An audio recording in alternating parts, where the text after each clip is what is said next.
Hello, and thanks so much for joining us for a special edition of 11Alive News Investigates. I'm 11Alive Senior Investigator Rebecca Lindstrom. For the next half hour, we are showcasing our team's stories focused on real issues impacting people like you.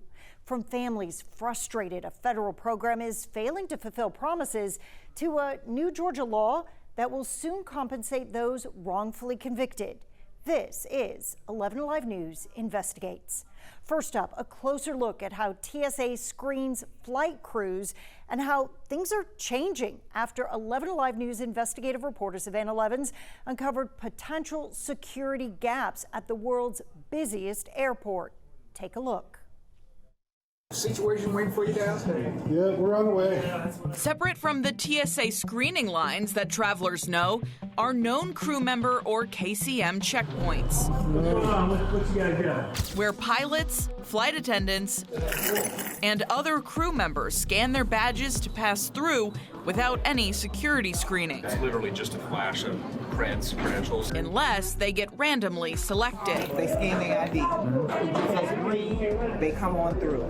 But if it gives us unpredictable, which is a random selection, then they have to go over and submit. 11Alive News Investigates pulled police records and found in the first 4 months of 2025, there were at least 4 instances where a randomly selected flight attendant or pilot was caught with a gun. One of the chairs, 7 in the magazine. All 4 weapons were loaded. One was carried by a Delta flight attendant internationally before it was detected. Got a Delta flight attendant, wasn't screened. Flew all the way to Santo Domingo, flew back to ATL from Santo Domingo. This time the randomized check came up and they discovered a firearm in her bag. Body camera footage we pulled seems to indicate it's not uncommon. Yeah, unfortunately, it happens. You're not the first. This is my second one this week. You can also hear Atlanta police officers express frustration over the KCM process. Yeah, I don't know why they don't screen them. That's strange to me. Hopefully we'll never have this happen again. Because I'm hoping this is going to change policy, because that's the most ludicrous thing I've ever heard, that known crew members don't get screened. In the instance of an employee, it's handled a bit differently than passengers. When we asked TSA spokesperson Mark Howell about it, he indicated change is coming. Why not just screen them all the time? I can't get into that. I could get you some info on it. Howell later confirmed the TSA will officially end the KCM program by the end of 2025, replacing it with a new crew member access point program. Howell said he could not yet reveal specifics, but in a statement confirmed it will be a, quote, security improvement. You know the rules, so why would you even try to do that? As red flags are raised by travelers. How was that happening? And police. Yeah, it's just the strangest thing. I mean, I don't just open a dedicated lane and screen everybody. It's not going to take that long. TSA now promising change on the horizon. Savannah Levins, 11Alive News Investigates. And it's not just what's happening inside of the airport that is raising questions about safety and security. 11Alive consumer investigative reporter Liza Lucas looks at the large number of cars stolen right outside terminal doors and what is now leading to a significant drop in reports. Like something straight out of Gone in 60 Seconds. Let's go. To steal your car. I just thought it was like super luxury cars. Lindsay never dreamed she'd land in Atlanta to find her car had disappeared, gone without a trace. We set the alarm off and everything, and it's nowhere to be found. The car vanished from the South Daily lot. I didn't think it would be my Cadillac, my family car. Last year, an alarming number of cars were stolen at Atlanta's airport. 330 vehicles swiped, triple the year before. Thieves used clone key fobs, hitting rental lots, moving fast. Officials promise more patrols, more cameras, anti-tailgating tech. Well, currently we're down about 50%. The plot twist, the numbers are now plummeting. As of May 31st, 81 vehicles were stolen from the airport this year compared to 159 by this time last year. Atlanta Police Major David Wilson says that's no accident. I mean, we work with our partners here, with the parking company, with DOA security, as well as our partnerships with the ACE unit downtown. A lot of the criminals that we're dealing with, they don't just operate exclusively at the airport. A girlfriend's car was stolen from the airport last night. The investigation goes beyond Hartsfield-Jackson. Police Chief Darren Shearbaum points to Operation Golden Gate Bridge, a high-level sting in Atlanta that cracked an international stolen car ring. A scene ripped from the big screen, except these are real cars, real thieves, real victims. While thefts are down this year compared to last, 11Alive uncovered cases this year where not just cars were stolen, but guns inside them too. Don't leave anything of value, nothing that would even present the illusion of value that could tempt a would-be criminal. In Lindsay's case, the police report shows her car entered the lot May 15th, but there's no exit time. The report stating no cameras could be found in that area. We asked airport officials about that and were told safety and security are top priorities, and ongoing assessments help identify where upgrades may be needed. The Assistant General Manager of Public Safety and Security telling 11Alive the airport has surveillance solutions like high-def cameras and license plate readers across parking facilities, allowing staff to take a more proactive approach to monitoring. While acknowledging isolated incidents occur, she pointed to the drop in vehicle thefts this year, saying, quote, considering the scale of our parking operations, vehicle theft incidents represent less than 0.003% of total usage. Lindsay says that's still not low enough for her. I will never, ever, ever park at the airport again.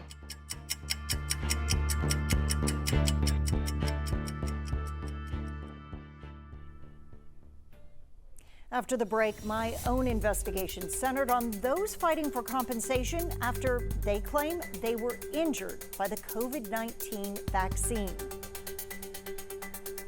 During this process, I've realized most people, even if they did have a computer and were able to do it, would have given up. They would have given up. And an update about the Georgia woman sounding the alarm on a federal program she says is failing families, and why her case is only one of thousands of others playing out this same way across the country. More on that next.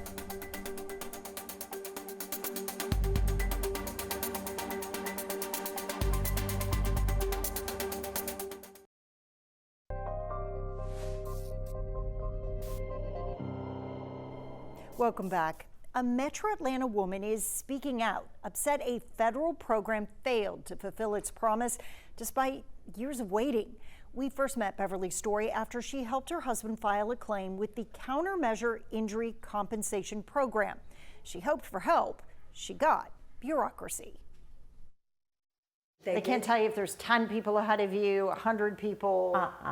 Beverly Story's kitchen counter creates a timeline of her husband's 4-year battle with the Countermeasure Injury Compensation Program, or CICP.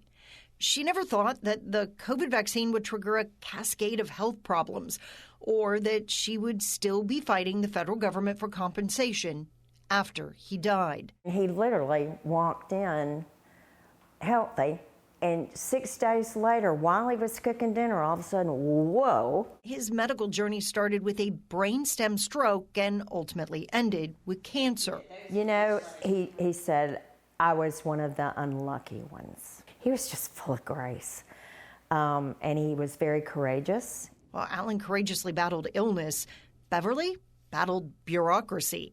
His claim is one of more than 13,000 filed with the CICP. Of those processed, 11Alive News investigates found 98% have been denied, most for missing the filing deadline.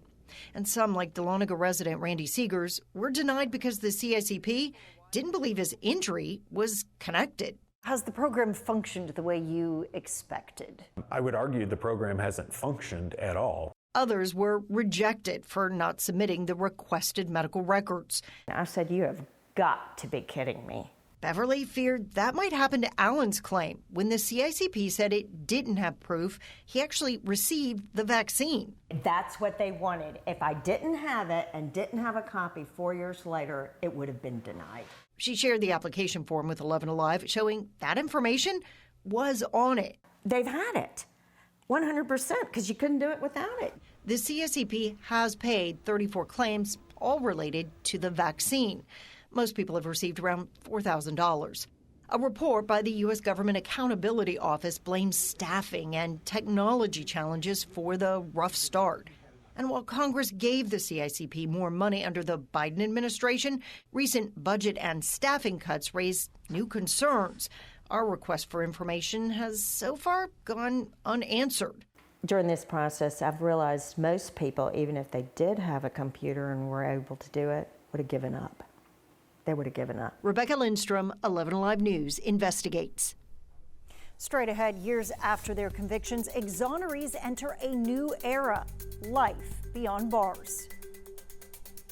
There are very few people who would sign up to go to prison for over 20 years for $1 million. What's the price to pay for a wrongful conviction? Savannah Levins investigates how much the state could be on the hook after the break.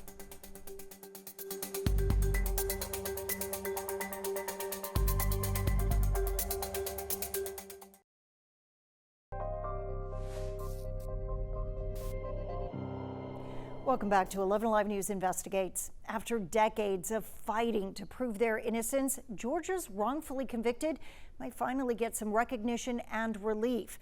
That is thanks to a new bill signed into law earlier this year. Savannah Levins investigates the potential impact of those changes and how much our state could owe at the end of it all.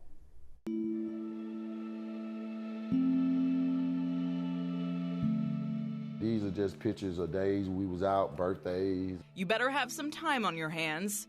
And me.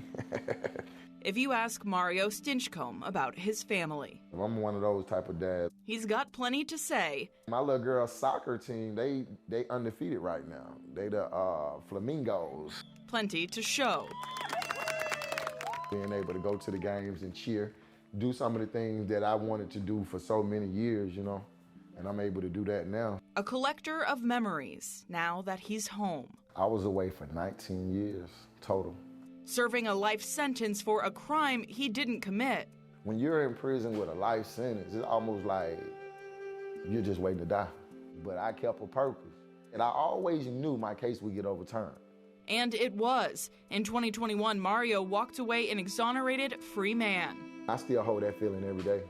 But harsh realities soon pushed in. He learned Georgia was one of 11 states with no law on the books to compensate wrongfully convicted citizens. Like, I didn't know that it took all of this money to survive out here. It's a complaint the Georgia Innocence Project has brought to state legislators for years. We can never repay these people for the experiences that they've missed. The only thing we can do is give them money. Senior attorney Christina Cribbs admits it surprised even her when in the final hours of this year's legislative session, the bill to compensate the wrongfully convicted passed. Motion has prevailed. There are very few people who would sign up to go to prison for over 20 years for $1 million. The bill compensates $75,000 per year of wrongful conviction, an extra $25,000 for each year on death row. 11Alive News investigates calculated if each of Georgia's 51 exonerees since 1989 pursues compensation for their collective 610 years lost, the state would owe around $46 million. That's kind of a drop in the bucket as far as the entire state budget goes. To be compensated, exonerees must take their case to the Office of State Administrative Hearings. An administrative law judge not used to dealing in criminal cases. Right. It's a bit outside of the realm of their normal course of business, and so we're hoping to be able to provide some kind of educational opportunities about wrongful convictions. I would hope that we're not going to have to go through in minutia again what's already been done. Those uncertainties need to be ironed out, she says, if the bill becomes law and takes effect July 1st. The same dreams that I had those 19 years ago, I still have them now, but they're bigger. I'm just gonna invest in what I'm already doing. This is gonna be great for me, for my family, for my kids. I mean, this is the best time of my life. Savannah Levins, 11Alive News investigates. And that bill did become law as of July 1st. Several exonerees, including Mario Stinchcomb, who you just saw, are now eligible to file claims for wrongful conviction compensation. You can find more information on 11alive.com under the Investigations tab. Coming up, millions of taxpayers-funded SNAP benefits continue to be stolen. 11Alive News Investigates reveals the simple security tool barely being used and why victims say they had no idea how often these thefts were happening.